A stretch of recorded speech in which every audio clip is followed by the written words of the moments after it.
ಬಿಜೆಪಿಯವರೇ ನಾಚಿಕೆ ಶರಮ್ ಎಲ್ಲ ಮಾರ್ಕೊಂಡು ತಿಂತಾರೆ. ಎಲೆಕ್ಷನ್ ಇಟ್ಟದೇ ಅದ್ರ ಸಲಾಗ ಜನರು ಯಾರು ಪಕ್ಷದ ಪರವಾಗಿ ಮತ ಕೊಡ್ತಾರ ಆ ಪಕ್ಷ ಅಧಿಕಾರ ಮಾಡ್ತಾರೆ. ಸ್ವಲ್ಪ 4 ವರ್ಷ ಸುಮ್ಕೊಂಡ್ರ ಅಂತ ಹೇಳ್ರಿ. ಮೂಲಿಗೆ ತಳ್ಳ್ಯಾರ ಅವರಿಗೆ 130 ಇದ್ದದ್ದು 66ಕ್ಕೆ ಹೋಗಿ ಎಸೆದು ಮುಡ್ಸ್ಯಾರ.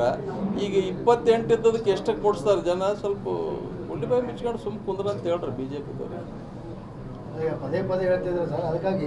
ಸರ್ ನೋಡ್ರಿ ಅವ್ರೆ ನೋಡ್ರಿ ಬಿಜೆಪಿದವರಿಗೆ ಗೊತ್ತದ ಯಾವ ರಾಜ್ಯದಾಗ ಜನರು ನಮಗೆ ಸಂಪೂರ್ಣವಾದ ಬಹುಮತ ಕೊಡಲ್ಲ. ನಾವು ಉಲ್ಟಾ ದಾರಿ ಹಿಡಿದು ಖರೀದಿ ಮಾಡಿ ಶಾಸಕರು ಖರೀದಿ ಮಾಡಿ ಸರ್ಕಾರ ಮಾಡ್ತಕ್ಕಂಥದ್ದು ಅದು ನ್ಯಾಯಬದ್ಧ ಸರ್ಕಾರನ ನಮ್ಮ ಡೆಮೋಕ್ರಸಿದಾಗ ಅದಕ್ಕೆ ಇದು ದೊಡ್ಡ ಮೋದಿ ದೊಡ್ಡ ಭಾಷಣ ಬಿಗಿತಾನ, ಭ್ರಷ್ಟಾಚಾರ ರಹಿತ ಅಂತ ಹೇಳ್ತಾನೆ. ಮತ್ತು ಇದು ಏನು ಮಾಡ್ಲಿಕ್ಕಿಂತ ಇದು ಮಾಡ್ತಕ್ಕಂಥ ಸರಿನಾ? ಲೋಕಸಭೆ ಚುನಾವಣೆ ನಂತರ ಏಕನಾಥ್ ಶಿಂದೆ ರಾಜ್ಯಕ್ಕೆ ಬರ್ತಾರಂತ.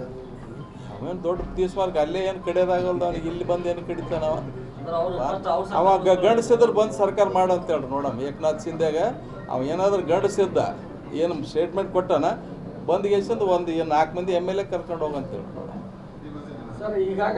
ತಂದೆ ಉಳಿಸ್ಲಕ್ಕೈತದ, ಕೈ ಕಾಲು ಇಡ್ಲಕ್ಕೈತಾನ, ಹೋಗಿ MLA ಮನೆಗೆ ಹೋಗಿ ರೊಕ್ಕ ಕೊಡ್ಲಕ್ಕೈತಾನ.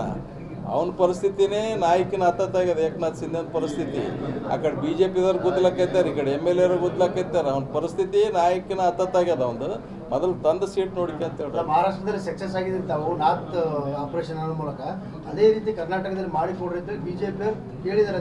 ಹೌದ್ರಿ, ಹೆಂಗ್ ಸಕ್ಸಸ್ ಹೆಂಗಾಗ್ತದೆ ಹೇಳ್ರಿ ನೀವು ಮಾಧ್ಯಮದವರು ಮಾಡಂತೇಳಿ. ಫ್ರೀದಾಗ ಸಕ್ಸಸ್ ಆಗ್ತದ. ಮೊದಲು 17 ಮಂದಿ ಒಯ್ದ್ರಲ್ರಿ, ಈಗ ಅವರೇ ಹೇಳಕ್ಕೈತಾರಲ್ಲ 100 ಕೋಟಿ ಕೊಟ್ಟರು 50 ಕೋಟಿ ಕೊಟ್ಟರು ಅಂತ. ಇದೇನು ಸರಿನಾ? ಪ್ರಜಾಪ್ರಭುತ್ವ ವ್ಯವಸ್ಥೆಯಲ್ಲಿ ಶಾಸಕರು ಖರೀದಿ ಮಾಡಿ ಸರ್ಕಾರ ಮಾಡ್ತಕ್ಕಂಥದ್ದು ಎಷ್ಟು ಸರಿ ನೀವೇ ಹೇಳ್ರಿ.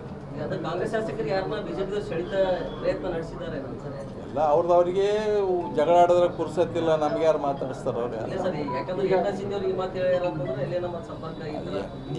ಏಕನಾಥ್ ಶಿಂದೆ ಏನು ತಲೆ ಕೆಟ್ಟದೇನು ಗೊತ್ತಿಲ್ಲ. ಕರ್ನಾಟಕದಾಗ ಎಷ್ಟು ಜಿಲ್ಲೆಗಳು ಆಗೋದೇ ಅವನಿಗೆ ಗೊತ್ತಿಲ್ಲ. ಏನು ಮಾತಾಡ್ತಾನೆ ಸರ್? ಈಗಾಗಲೇ ಲೋಕಸಭೆ 4 ಹಂತ ಚುನಾವಣೆ ಆಗಿದೆ. ನೋಡ್ರಿ